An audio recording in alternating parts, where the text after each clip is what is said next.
하나님 말씀은 고린도전서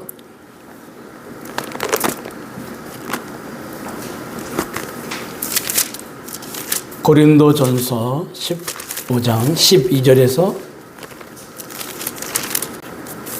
19절 말씀까지 보겠습니다. 그리스도께서 죽은 자 가운데서 다시 살아나셨다 전파되었거늘 너희 중에서 어떤 사람들은 어찌하여 죽은 자 가운데서 부활이 없다 하느냐. 만일 죽은 자의 부활이 없으면 그리스도도 다시 살아나지 못하셨으리라. 그리스도께서 만일 다시 살아나지 못하셨으면 우리가 전파하는 것도 헛것이요 또 너희 믿음도 헛것이며 또 우리가 하나님의 거짓 증인으로 발견되리니 우리가 하나님이 그리스도를 다시 살리셨다고 증언하였습니다. 만일 죽은 자가 다시 살아나는 일이 없으면 하나님이 그리스도를 다시 살리지 아니하셨으리라. 만일 죽은 자가 다시 살아나는 일이 없으면 그리스도도 다시 살아나신 일이 없었을 터이요 그리스도께서 다시 살아나신 일이 없으면 너희 믿음도 헛되고 너희가 여전히 죄 가운데 있을 것이요 또한 그리스도 안에서 잠자는 자도 망하였으리니 만일 그리스도 안에서 우리가 바라는 것이 다만 이 세상의 삶뿐이면 모든 사람 가운데 우리가 더욱 불쌍한 자이로라. 아멘. 오늘 우리는 기독교 복음의 가장 핵심적인 질문 하나 앞에 서 있습니다. 만일 성도의 부활이 없으면 어떻게 되는가? 여러분, 이 질문은 그저 신학자들끼리 토론하는 어려운 주제가 아닙니다. 이것은 우리 신앙의 뿌리를 묻는 질문입니다. 이것은 우리가 믿는 복음이 진짜 복음인가 아닌가를 가르는 질문입니다. 12절을 보면 고린도 교회에는 예수님의 부활이 없다고 주장하는 것이 아니라 죽은 사람들의 부활이 없다는 영지주의 사상이 들어왔습니다. 고린도 교회는 이미 부활에 관한 복음을 들은 교회였습니다. 그런데 이 교회의 부활의 핵심을 부정하는 사상이 들어왔고 일부 고린도 교인들은 이 사상을 너무도 잘 받아들인 것입니다. 바울이 놀랄 정도로 바울이 목회한 교회가 아니겠습니까? 그래서 탄탄하게 복음으로 서 있을 것이라고 생각을 했는데 그런데 놀랍게도 바울이 정말로 놀랄 정도로 어처구니 없게도 고린도 교인들의 일부는 이 사상을 너무도 잘 받아들였습니다. 이에 바울은 급하게 펜을 들어서 부활을 부인하는 영지주의 사상을 강력하게 반박합니다. 12절을 다시 보면 어찌하여 바울은 어찌하여라는 격한 표현으로 부활을 부인하는 사상에 강하게 반박을 하고 있습니다. 우리는 이 어찌하여 하는 그 바울의 이 짧은 이 메시지 속에서 바울의 마음이 어떤 마음인가를 우리가 알 수가 있어요. 바울의 이 탄식, 그리고 안타까움, 그리고 거룩한 분노, 이런 걸 우리가 느껴질 수가 있죠. 이러한 그 바울의 마음을 통해서 교회를 향하신 하나님의 마음을 우리가 알 수가 있고, 교회를 향하신 하나님의 거룩한 분노를 우리가 알 수가 있습니다. 그런데 여러분, 여기서 우리가 한 가지 분명히 봐야 할 것이 있는데 그것은 부활을 부인하는 사람들이 예수님의 부활 자체를 부인하는 것은 아니라는 것입니다. 그래서 12절을 우리가 다시 보시면 어찌하여 너희 중에서 어떤 이들은 죽은 자 가운데서 부활이 없다 하느냐. 여기서 그들이 부인하는 것은 예수님의 부활이 아니고 성도들의 부활입니다. 그 이유가 어디에 있을까요? 십자가 사건도 그렇고 예수님의 부활 사건도 그렇고 이것은 역사 속에서 실제로 일어난 사건이죠. 그래서 바울이 증인들이 500여 명이나 되지 않느냐 이런 표현을 써요. 고린도전서 전반부에 보면은. 그래서 역사적인 사건이기 때문에 십자가 사건이나 부활, 예수님의 부활 사건은 역사 위에서 실제로 일어난 사건이기 때문에 이것은 부인할 수가 없어요. 사람들이 목격한 사건이에요. 그리고 그 증인들이, 목격자들이 지금도 살아있어요. 그렇기 때문에 이것은 결코 부인할 수 없는 사건입니다. 그런데 성도의 부활은 어떻습니까? 역사 속에서 단 한 번도 일어난 사건이 아니죠. 죽었다가 살아난 사람은 있어요. 그러나 그 죽었다가 살아난 사람도 영원히 사는 몸으로 부활한 것은 아니란 말이에요. 다시 죽는 몸으로 다시 살아나는 것 뿐입니다. 그래서 성도의 부활은 역사적으로 한 번도 일어나지 않는 사건입니다. 그래서 예수님의 부활은 그렇다 해도 사람의 부활까지는 못 믿겠다. 이렇게 나온 거예요. 그 사상과 논리 앞에서 고린도 교인들의 몇몇 성도들이 흔들리고 결국 무릎을 꿇게 된 것입니다. 여러분, 그러면 우리가 여기서 질문을 해야 되겠죠. 구원이 무엇입니까? 구원은 타락으로 인해서 잃어버린 모든 것들을 다시 회복시키는 것, 다시 온전히 회복시키는 것이 구원입니다. 여러분, 하나님이 처음 사람을 창조하실 때 사람을 어떻게 지으셨습니까? 몸만 지으신 것도 아니고 영혼만 지으신 것도 아닙니다. 육체와 영혼을 함께 지으셨습니다. 전인적인 존재로 사람을 창조하셨습니다. 그렇다면 회복도 어떻게 이루어져야 될까요? 구원이 회복이라고 말씀을 드렸으니까 회복도 전인적인 회복이 되어야 되는 것이겠죠. 그런데 만일 사람의 육체로 다시 사는 부활이 없다고 해보십시오. 그러면 어떤 문제가 발생할까요? 이게 한두 가지 문제가 발생하는 게 아니에요. 수없이. 이게 한 가지를 부인하는데 그 한 가지 문제라고 하는 그 줄기를 더듬어 내려가 보면 여러분, 고구마 줄기가 이렇게 보이잖아요. 그러면 이 고구마가 몇 개나 열렸는지는 알 수가 없어요. 왜냐하면 고구마 열매는 땅 속에 숨겨져 있습니다. 그러니까 사람의 부활을 부인하는 사상은 하나잖아요. 그런데 이 부활의 사상의 줄기를 따라 내려가 보면 수많은 고구마들이 주렁주렁 달려 있습니다. 예. 수많은 고구마들이. 그래서 부활을 여러분 부인하게 되면 첫째, 구원이 반쪽짜리가 되어버립니다. 영혼은 구원받았는데 몸은 버려진다? 성경이 말하는 온전한 구원이 아니죠. 이건 반쪽짜리 구원이잖아요. 그 다음에 두 번째로 하나님의 창조 목적을 부인하게 됩니다. 하나님께서 인간을 창조하실 때에 잠시 잠깐 살다가 죽는 몸으로 창조하신 것이 아니죠. 영원히 사는 몸으로 창조하셨다고요. 그러면 여러분, 사람이 영원히 사는 몸이 되려면 어떤 몸이 돼야 됩니까? 부활의 몸이 돼야 돼요. 부활의 몸이. 부활의 몸만 영원히 사는 몸입니다. 하나님은 사람을 영원히 사는 몸으로 창조하실 계획을 가지셨고 또 그렇게 앞으로 해 나가실 거예요. 그 일이 예수님 재림할 때 완성이 되어지는 것이죠. 그렇기 때문에 부활을 부인하면 하나님의 창조의 목적을 부인하는 것입니다. 그 다음에 셋째로 부활을 부인하면요, 결국 새 하늘과 새 땅까지 부인하는 것입니다. 계속 고구마 줄기가 나오죠. 예. 이거 부활 부인하는 거 간단하게 생각했는데 그게 아니네. 예. 하나 정도 부인할 수 있지. 영혼 구원을 부인한 건 아니잖아. 예수님의 십자가 사건도 부인한 게 아니잖아. 예수님의 부활 사건도 부인한 게 아니잖아. 그냥 하나 정도는 부인할 수도 있는 거잖아. 그거 부인한다고 구원받는 데 지장이 있는 거 아니잖아. 우리가 이렇게 생각할 수 있는데 그렇지 않다니까요. 여기 줄기를 따라서 내려가 보면은요, 아주 그냥 심각한 열매들이 막 여러분 거의 여기 붙어 있는 거예요. 네.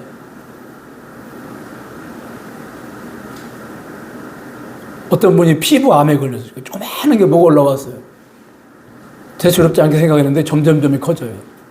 병원에 가서 보니까 이 암의 뿌리가 폐에도 들어가 있고 위에도 들어가 있고 간에도 들어가 있고, 네. 겉으로 볼 때는 그냥 뾰루지 하나, 이거 별거 아닌 줄 알았어요. 마데카설 바르면 되는 줄 알았어요. 그랬더니 알고 보니까 여러분 지금 그런 거예요. 부활을 부인하는 작은 뾰루지 하나, 이거 심각하지 않게 생각했는데 알고 보니까 이게 보통 심각한 게 아니에요. 엄청난 뿌리가 지금 건강한 영적 세포들을 공격하고 있는 겁니다. 세 번째가 육체의 부활을 부인하면 결국 새 하늘과 새 땅도 부인하는 거예요. 여러분, 예수님께서 재림하실 때 하나님은 자기 백성에게 부활의 몸만 주시는 것이 아니죠. 동시에 새 하늘과 새 땅도 주시겠다고 계시록에 보면 분명하게 약속을 하셨습니다. 왜 그렇습니까, 여러분? 새 하늘과 새 땅은 단지 보기 좋은 미래의 배경이 아니라 부활한 몸을 입은 성도들이 영원히 살아가도록 하나님께서 마련하신 실제 삶의 터전이에요. 이게 부활의 몸에 맞게 하나님께서 이 육체의 몸을 입은 우리들은 이 지구가 그냥 지구에 살아도 부족함이 없어요. 근데 이 몸 가지고 달나라에 가면 또 상황이 달라지잖아요. 그렇죠? 거기에 맞지 않잖아요. 그래서 우주복을 입어야 되는 것처럼 부활의 몸을 입은 사람들은요, 이 지구와는 다른 새로운 그러한 땅 그리고 하늘, 이것이 필요한 거예요. 그러므로 육체의 부활을 부인하는 것은 단지 육체의 부활만 부인하는 것이 아니라 하나님께서 예비하신 새 창조의 세계, 새 하늘과 새 땅의 목적 자체를 무너뜨리는 거예요.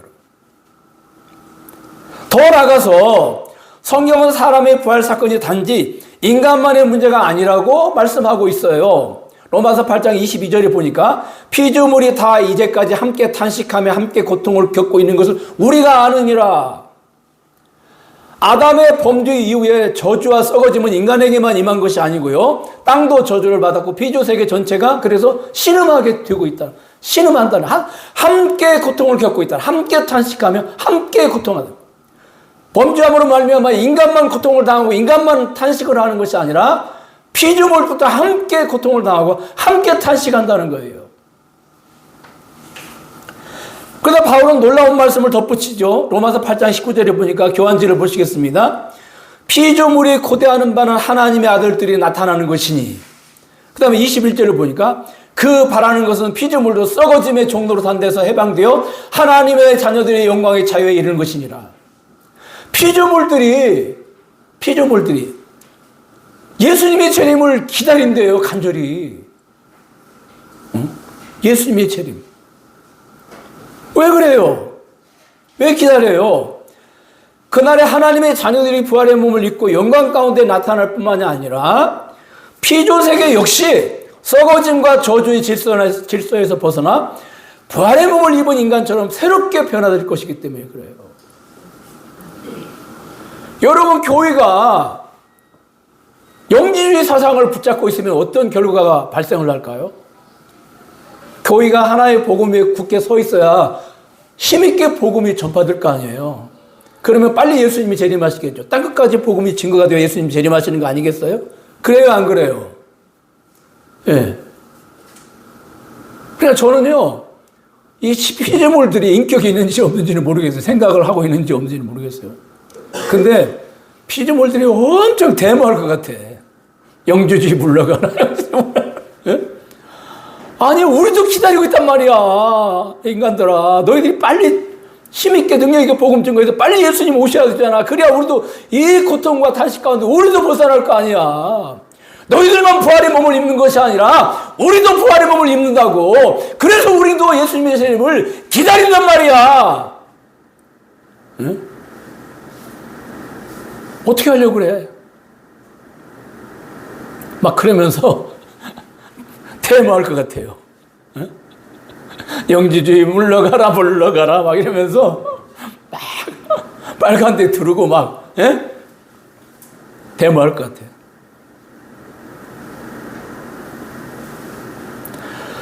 그러므로 육체의 부활을 부인하는 자는 단지 한 교리를 부정하는 것이 아니라, 그렇죠? 피조 세계가 새롭게 되는. 그래서 여러분 그 교환지에 보니까요, 헤르만 바빙크는요, 부활은 모든 문화의 근본적 회복이다 그래요. 따라하겠습니다. 부활은 모든 문화의 근본적 회복이다. 예. 다시 우리 학생들만 한번 따라서 해볼까요? 아니, 다 보여. 목사님 눈에 다 보여. 안 보는 것처럼 해도 다 보여. 자, 같이 한번 시작. 부활은 모든 문화의 근본적 회복이다.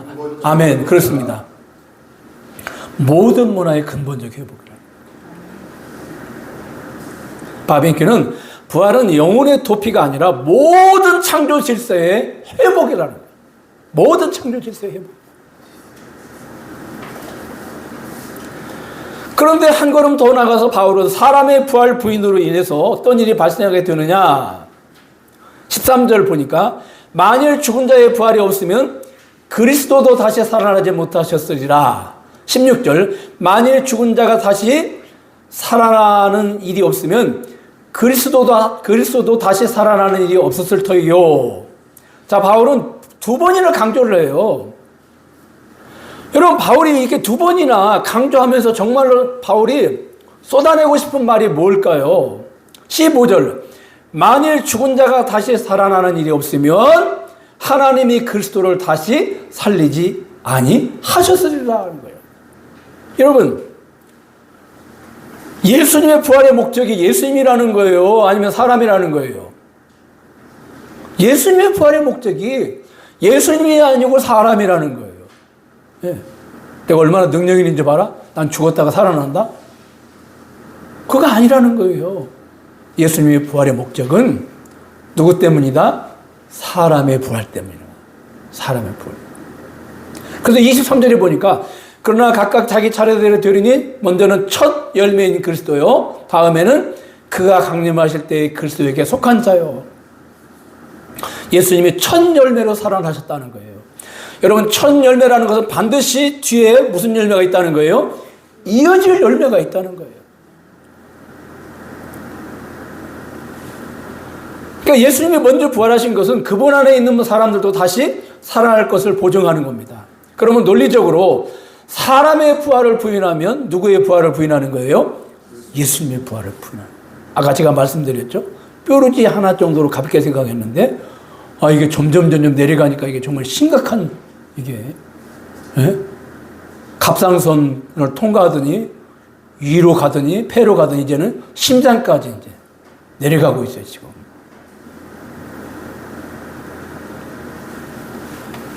근데 문제는 여기서 끝나지 않고요. 한 가지 이제 더 심각한 문제를 발생시켜요. 아주 치명타를 날려버립니다. 치명타를. 그게 뭐냐면 17절 보니까요. 그리스도께서 다시 살아나신 일이 없으면 너희의 믿음도 헛되고 너희가 여전히 죄 가운데 있을 것이요. 이게. 예수님 부활이 없으면 죄 사함도 없다. 이게 여러분 한번 고린도 교인들의 입장에서 한번 생각을 해보자고요. 고린도 교인들은 다른 건 몰라도 우리는 분명하고 확실하게 구원받은 사람들이야. 왜? 우리가 얼마나 많은 능력을 행하고 우리에게 얼마나 많은 은사가 나타나는데, 우리가 얼마나 많은 체험을 했는데, 응?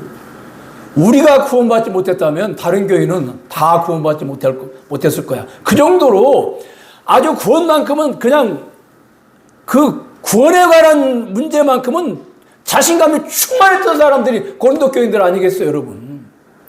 그런데 이러한 고린도 교인을 향해서 바울이 충격적인 말씀을 지금 전하고 있는 겁니다. 뭐라고 전해요? 부활이 없으면 죄사함도 없다. 죄사함도 없다는 말은 무슨 말이에요? 너희들 구원 못 받았어. 그 얘기예요. 충격적인 얘기죠, 여러분. 충격적인 얘기예요. 교회에서 누가 제일로 구원 못 받았다고 그러면 기분 나빠요? 목사가 제일로 기분 나빠하고, 그 다음에 전도사님들이 기분 나빠하고, 신학생들이 기분 나빠하고, 그 다음에 장로님 권사님들이 기분 나빠하죠. 내가 나보고 구원 못 받았대. 막 그러면서 막 그냥 너 죽고 나 살자 하고 막 달려드는 거지, 이제 그때는. 지금 고린도 교회가 그런 거예요. 여러분, 근데 공감이 가세요?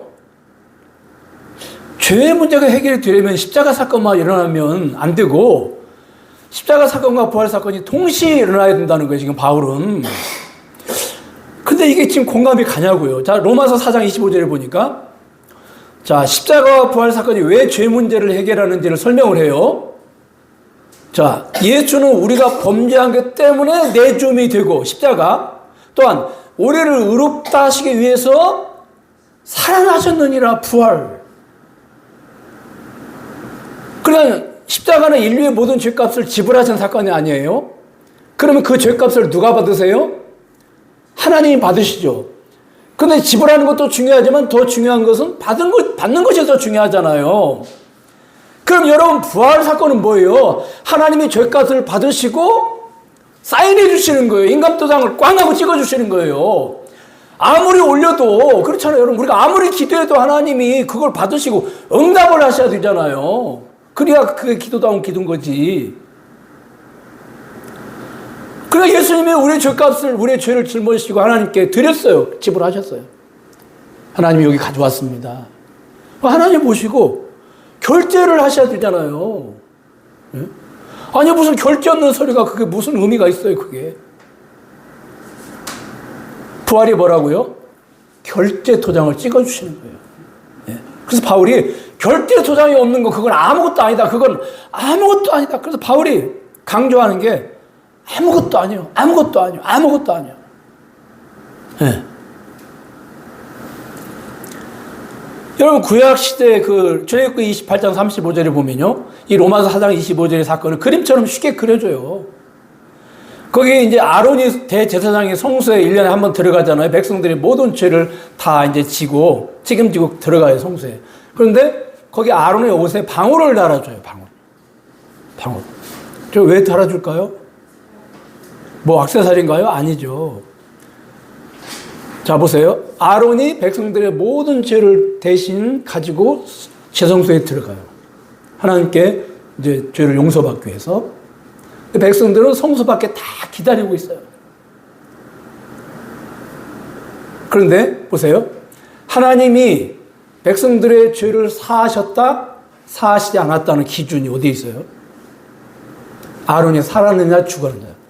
방울 소리가 들리면 아론이 살았다는 거예요, 죽었다는 거예요? 살았다는 거예요. 백성들이 계속 귀를 기울여.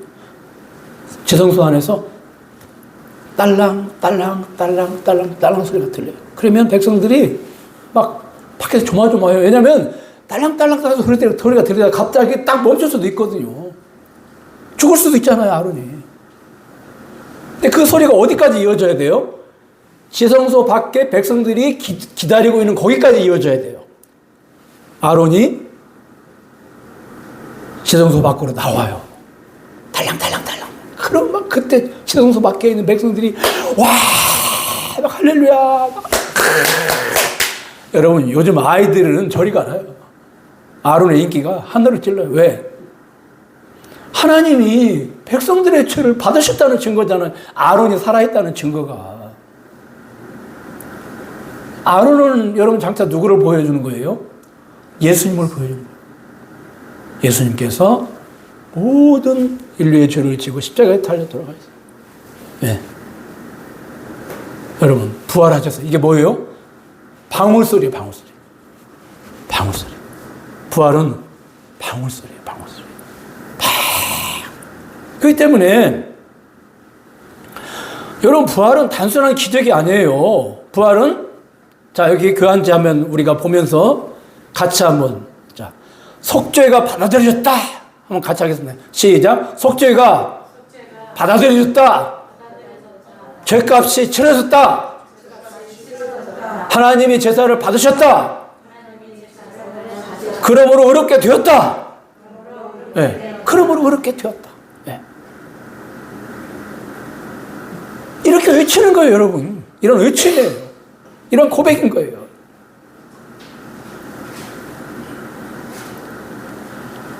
여러분 바울의 이 편지를 받고 고린도 교인들이 어떻게 반응했을까요? 우리가 십자가도 믿고 부활도 믿고 뭐 승천도 믿고 재림도 믿는데 뭘 이제 정말로 융통성도 없고 진짜 바울은 그러니까 바울 옆에 사람이 없어. 너무 꽉 막혀 있고 너무 그냥 융통성이 없어. 아니 이 정도면은 그냥 하나 살짝 부인한 거잖아. 응? 아니 우리같이 이렇게 죄 많은 이게 육체가 부활을 못하는 것은 당연한 거 아닌가? 미안해서라도 부활을 못할 것 같은데 막 이러면서 막 입이 이만큼 됐잖아 나와 있을 것 같아요. 아니 뭐가 문제야 도대체? 응? 그런데 여러분 이런 고린도 교인들에게 바울이 반복해서 사용하는 언어가 뭔지 아세요? 14절 헛것이다. 그 다음에 뭐라고요? 믿음도 헛것이다. 17절 믿음도 헛것이다. 바울이 반복적으로 사용하는 말이 뭐예요? 헛것이다는 거, 헛것이다는 거. 헛것이다는 거. 그래 2절을 보니까 헛되이 믿지 않았으면 구원을 받았을 것이다 그 말이에요. 자, 헛되이 믿지 않았다. 헛되이 믿음이 뭐예요, 여러분? 헛되이 믿음. 자, 처음에는 건강한 복음을 믿고 그들이 구원의 은혜에 참여했죠. 교회를 이뤘죠. 그런데 그들이 이제는 영지주의 사상을 붙잡았어요. 이게 바로 무슨 믿음이에요? 헛된 믿음이 헛된 믿음. 여러분, 이건 믿음이 아닌 거예요. 헛된 믿음이라고 하는. 그 결과 그들은 구원을 받지 못했다는 거죠. 근데 여러분, 안타깝게도 우리 한국교회는요, 영지주의보다 더 무서운 사상이 들어와 있어요. 그 사상이 무엇인 줄 아십니까? 율법주의. 영지주의보다 훨씬 더 심각한 사상. 율법주의. 여러분 보세요. 영지주의는 예수님 부인하지 않고 십자가 사건, 예수님 부활 사건도 부인하지 않죠. 승천 재림 사건도 부인하지 않죠. 사람의 단축자리의 구원만 인정하는. 근데 율법주의는요, 예수님 자체를 부인해버려요. 예수님 자체를. 그럼 율법주의가 뭐예요? 뭐 율법주의 하면은 우리는 예수 믿고도 열심히 율법을 지켜야 된다. 아니에요. 여러분, 율법주의 본산인 갈라디아 교회는요, 율법주의가 예수도 믿고 몇 가지만 지키면 된다는 거예요. 몇 가지만. 할례, 그 다음에 절기 이 정도. 근데 우리 한국교회는 예수도 믿어야 되지만 열심히 율법을 지켜야 된다는 거예요. 그러니까 율법주의가 여러분 전혀 색깔이 달라요. 갈라디아 교회에서 말하는 율법주의는요, 그냥 몇 가지만, 몇 가지만. 그러니까 예수님이 100% 구원하시는 것이 아니고 그걸 부족하니까 우리가 한 0.2% 보태자. 이게 갈라디아 교회의 율법주의고요. 우리 한국교회의 율법주의는 뭐예요? 예수님 100, 나의 열심 100. 이거예요. 이게 큰 차이가 나는 거예요. 여러분, 율법주의의 문제가 뭐예요? 예수님의 십자가의 공로를 어떻게 해요? 아주 기분 나쁘지 않게 완전히 무너뜨리는 거예요. 다시 말해서 예수님을 교주로 만들어버리는 거예요. 예수님을. 구원의 주가 아니라. 구원의 주가 아니라. 여러분, 우리가 뭘 보태서 구원받는 거, 그게 구원이 아니에요.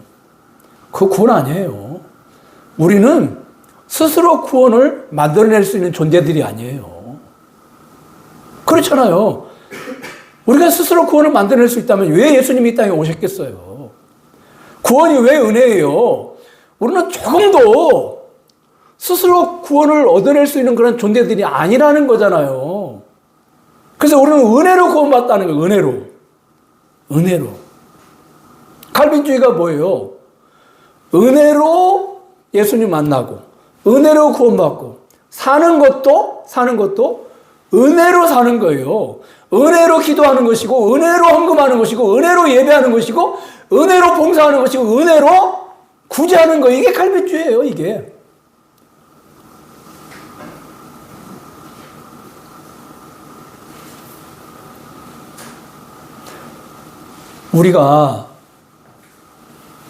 우리 한국교회에